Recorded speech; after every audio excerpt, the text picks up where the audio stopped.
Buen día, camaradas.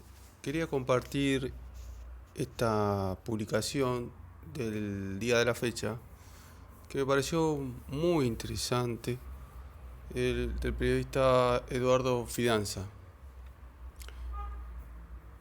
Dice, factores que explican el derrumbe del poder impune. Lo que trata de hacer el analista Eduardo Fidanza es llegar a la esencia o intentar esclarecer una cuestión de mucha actualidad en Argentina en este momento.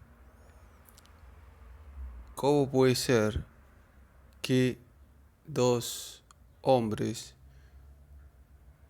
que están siendo acusados por delitos completamente diferentes, ¿no? En el caso de el señor Roca, dueño de la empresa Techin, la empresa industrial argentina más importante, acusado de pagar sobornos a los funcionarios kirchneristas, y en el caso del actor Juan D'Artés está acusado de un intento de violación, ¿no? De violación y de abuso sexual a una menor de edad. Lo interesante de la publicación, que ahora voy a compartir para que todos puedan escucharla, es que aplica la dialéctica materialista. Es decir, lo que se pregunta el analista es, si bien los dos sucesos, acontecimientos, son absolutamente diferentes, porque no tiene nada que ver la naturaleza de un delito de corrupción, ¿no?, que afecta a la transparencia que debería tener un gobierno con respecto a los empresarios corruptos que lo quieren sobornar, y el otro delito del tipo sexual, eh, que bueno, es de una naturaleza obviamente completamente diferente, ¿no? No tiene nada que ver la sexualidad, que pertenece al ámbito de lo privado, con respecto a los sobornos, que pertenecen claramente al aspecto del ámbito público, ¿no? Hay una clara diferencia. Pero lo interesante es que el analista político Fidanza, Eduardo, va a tratar de encontrar las similitudes de estos dos fenómenos para tratar de explicarlos. Eso es aplicar la dialéctica materialista. Entender que dos objetos, por más distintos que sean y por más diferencias que posean, también tienen aspectos que los emparentan, que los igualan, que los hacen parecidos. Cuando comienza la nota dice que aparentemente en la forma son completamente diferentes, pero sin embargo tienen cuestiones que los asemejan. Vamos a escuchar la nota completa para poder luego analizarla con más detenimiento. Factores que explican el derrumbe del poder impune. Ante la avalancha de acontecimientos diversos que produce sin pausa la época contemporánea, al análisis social se le presenta siempre el mismo desafío, como conceptualizarlos, encontrando, si las hubiera, causas particulares o razones generales que puedan explicarlos. El periodismo no tiene la misma exigencia, pero de alguna manera debe, con métodos veloces y argumentos efímeros, iluminar e interpretar las noticias que generan debate y desconcierto. Algunos sucesos de la realidad argentina ocurridos los últimos días plantean esta necesidad de esclarecimiento.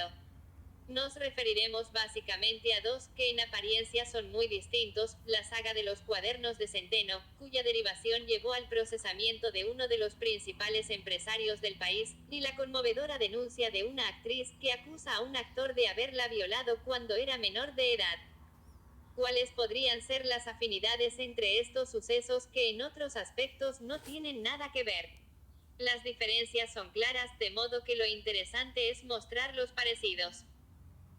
Sin ánimo de agotar el tema, se señalarán aquí los más evidentes. 1. Se originan a través de una multiplicidad de formas y canales de denuncia, que se combinan y potencian: registros escritos, presentaciones judiciales, videos y textos en los medios y las redes, exposiciones colectivas, testimonios firmados o anónimos. 2. Involucran a personas que pertenecen a las esferas del poder, cuya indemnidad en virtud de su posición social queda vulnerada. 3. Responden a una difusa presión social y mediática centrada en los derechos humanos y en las nociones de buena sociedad y buen gobierno. 4. Afectan predominantemente a varones. 5. Las víctimas de los hechos, los profesionales que los defienden y asisten y los agentes judiciales que intervienen no poseen interés económico, o este no es el principal motivo de su acción. 6. La repercusión de los casos excede la esfera pública, difundiéndose en las organizaciones sociales y en las familias a través de debates y de cambios en las pautas de comportamiento.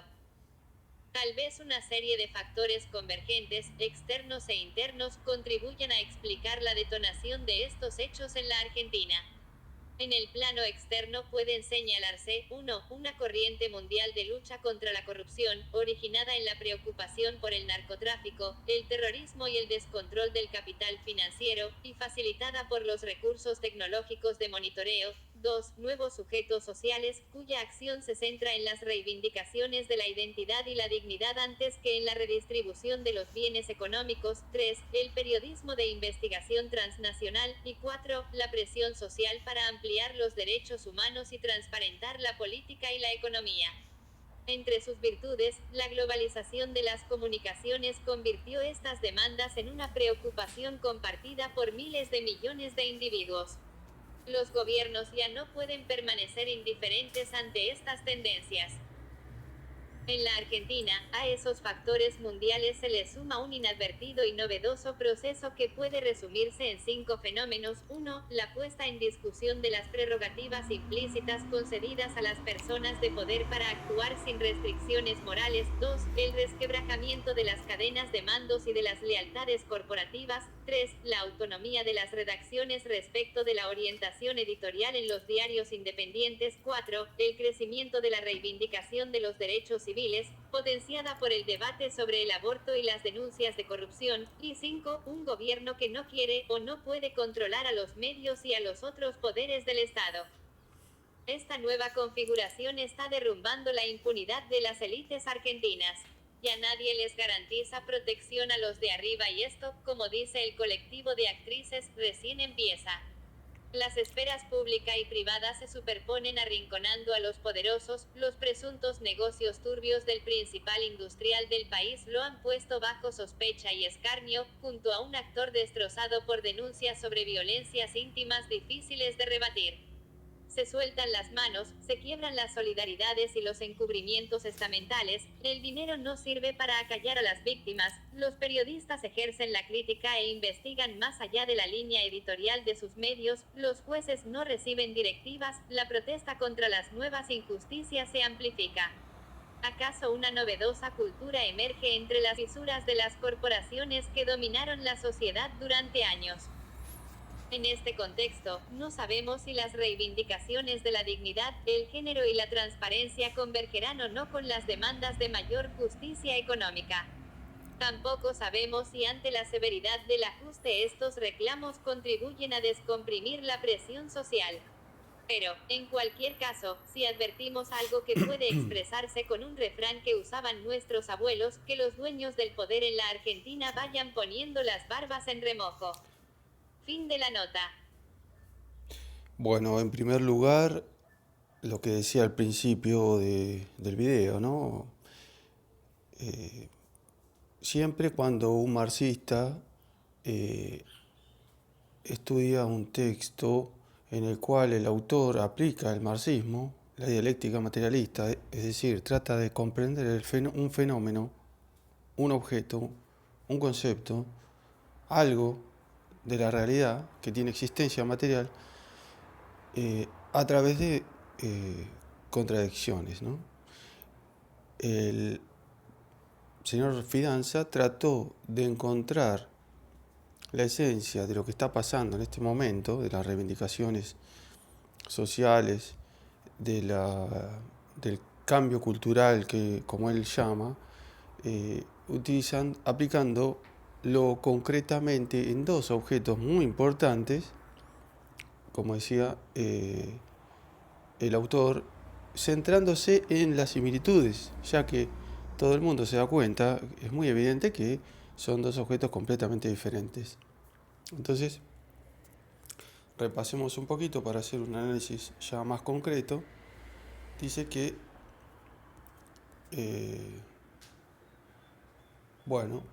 se originan a través de una multiplicidad de formas y canales de denuncia que se combinan y se potencian. Bueno, exactamente. La causa de los cuadernos de Centeno tiene una cantidad enorme de pruebas, ¿no? Los registros escritos, es decir, el cuaderno justamente narra las distintas entregas, a qué empresas, en qué momento se le pagó la coima, ¿no? En el caso de la violación de D'Artés, bueno, creo que van 4 o 5 ya denunciantes que, como dice aquí, se van potenciando una a otra, ¿no? Involucran a personas que pertenecen a la esfera de poder, cuya indemnidad en virtud de su posición queda vulnerada. Claro, tanto Paolo Roca como Juan D'Artés son personas exitosas, hombres exitosos, que están acusados de graves delitos, pero que sin embargo uno pensaba que jamás iban a poder ser sancionados por su posición, ¿no? Bueno, dice que las víctimas no poseen interés económico. Esta es una cuestión muy importante que atraviesa toda la publicación, ¿no? Lo que intenta explicar Fidanza es que estas reivindicaciones de lucha contra la corrupción y lucha contra el acoso sexual, digamos, son reivindicaciones sociales, digamos, que no tienen que ver estrictamente con la cuestión económica. Y tiene razón en cuanto a la reivindicación del tipo sexual, digamos, tiene muy poco que ver con el aspecto económico, pero no tanto en el caso de la corrupción, ¿no? Porque sabemos que la corrupción, más en nuestro país, en Argentina, que tiene niveles alarmantes, que afecta a todos los poderes. En estos días, por ejemplo, se conoció que Argentina ocupaba el puesto 9º de 11 países sudamericanos que estaban monitoreados de su poder legislativo, ¿no? Es decir, el poder legislativo argentino está antepenúltimo, ¿no? ¿Por qué? Porque los diputados y los senadores no respetan los estándares internacionales de transparencia pública, ¿no? El tema de las dietas y todo, los montos que se asignan son completamente, están, como decía una publicación de esta semana, son secretos guardados bajo 7 llaves, ¿no? Bueno, entonces, decía, la lucha contra la corrupción sí tiene un aspecto económico bastante importante y no menospreciable. Bueno, y otra cuestión también que me gustó muchísimo, y felicito al autor de la publicación, es que trata de explicar la naturaleza de estos fenómenos que suceden en Argentina, pero no se queda solamente con una explicación nacional, digamos, sino que va hacia el exterior, ¿no? Fíjese que acá dice claramente, tal vez una serie de factores convergentes externos e internos. Otra vez aplica la dialéctica materialista, otra vez lo felicitamos, ¿no? El plano externo, es decir, habla de una corriente mundial de lucha contra la corrupción, ¿no? Nuevos sujetos sociales, el periodismo de investigación, la presión social para ampliar los derechos humanos. Bueno, los gobiernos ya no pueden permanecer indiferentes ante estas tendencias, son tendencias mundiales, ¿no? Y en Argentina en particular habla de, por ejemplo, el punto 2, resquebrajamiento de las cadenas de mandos y de las lealtades corporativas. Eso tiene que ver eso se produjo en Argentina en el caso de cómo se llega a Roca, ¿no? Que la principal cabeza del grupo Techín fue porque está la ley esa del arrepentido, en la cual si un subordinado no reconoce los hechos va directamente preso. Si directamente se lo manda al penal eh, de Marcos Paz, como le dicen acá, y si no, bueno, se va a tener que poner a colaborar con la investigación, queda en libertad, se le reducen las penas, pero tiene que entregar a su superior. Claro, si ese procedimiento se aplica sistemáticamente, y lógicamente se va a llegar a la cabeza, ¿no? ¿Qué fue lo que pasó?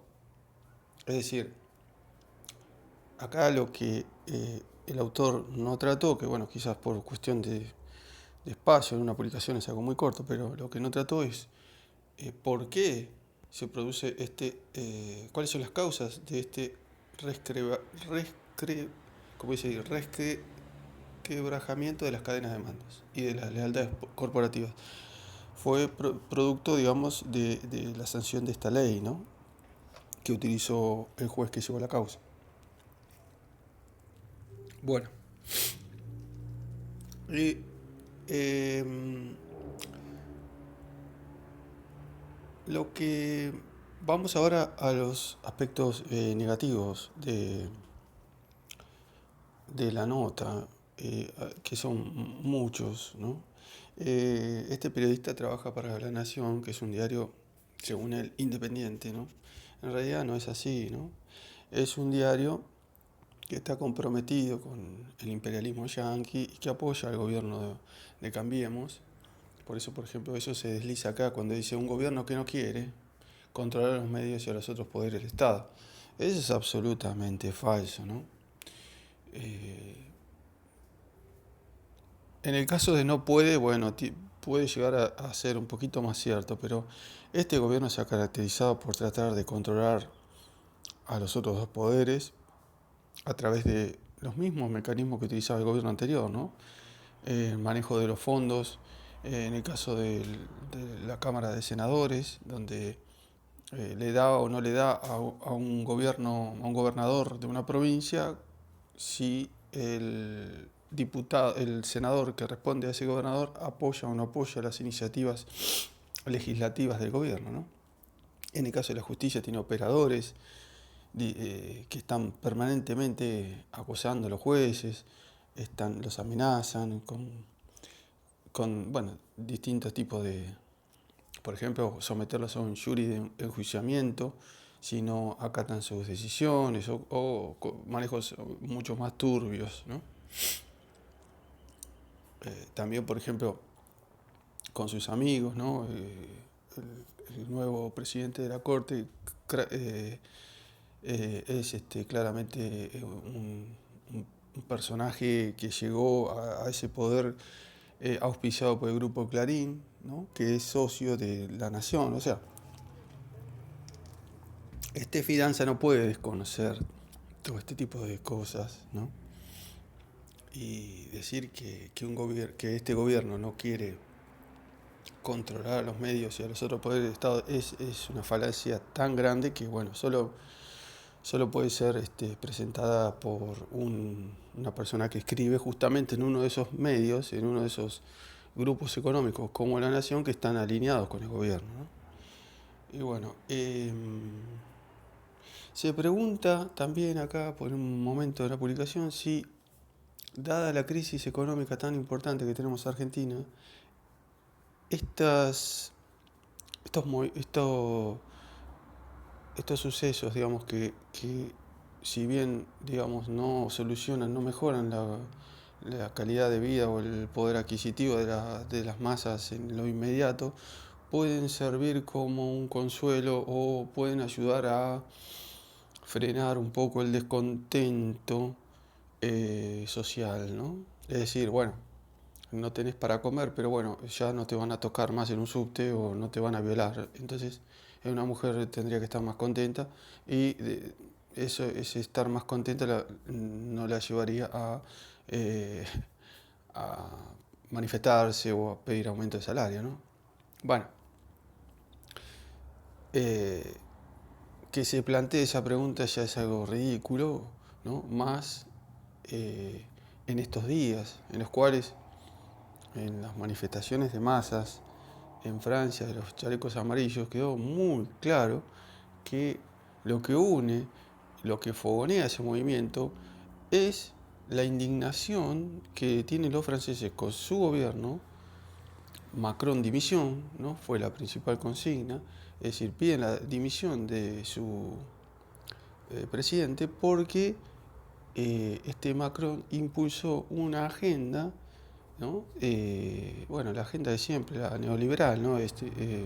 Impuestos reducción de impuestos a los ricos y aumento de impuestos a los pobres, aumento de las naftas, aumento de los costos de la revisión de los coches, lo cual perjudicaba muchísimo a la clase trabajadora que vive alejada de las grandes ciudades, dado que para la clase trabajadora francesa es imposible prácticamente vivir en París o en Lyon o en las principales ciudades francesas, con lo cual vive en lo que todos nosotros conocemos el conurbano, digamos, las afueras de esas ciudades, pero claro, luego tiene que pagar un elevado costo de transporte, ¿no? Para llegar a su puesto de trabajo, porque los trabajos, más en el caso de Francia, donde los servicios tienen un gran peso económico, requieren trasladarse, ¿no? Bueno,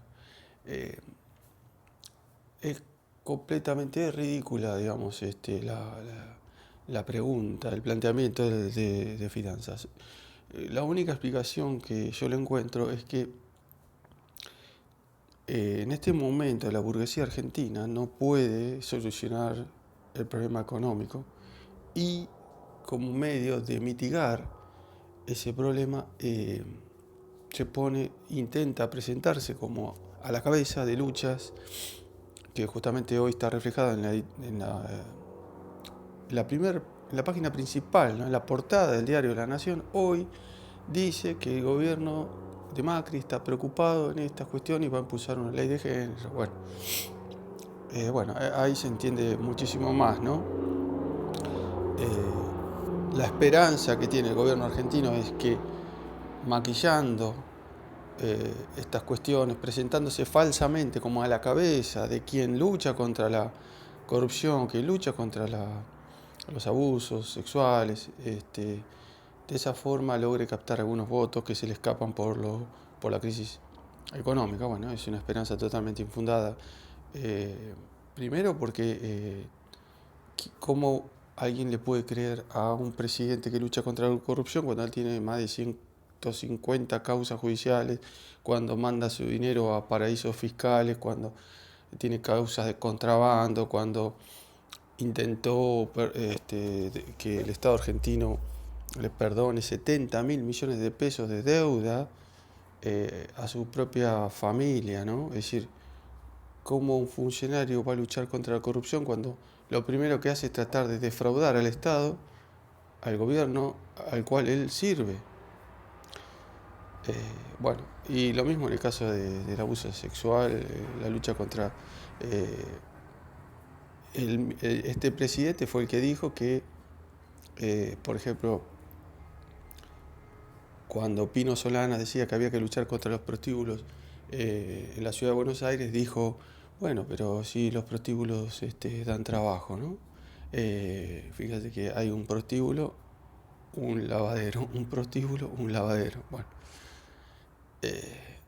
realmente nadie le puede creer a este gobierno que lucha sinceramente contra absolutamente nada más que contra la clase obrera que lucha por avanzar, ¿no? En el camino hacia la revolución socialista. Bueno, espero que les haya gustado la nota. Venceremos, camaradas.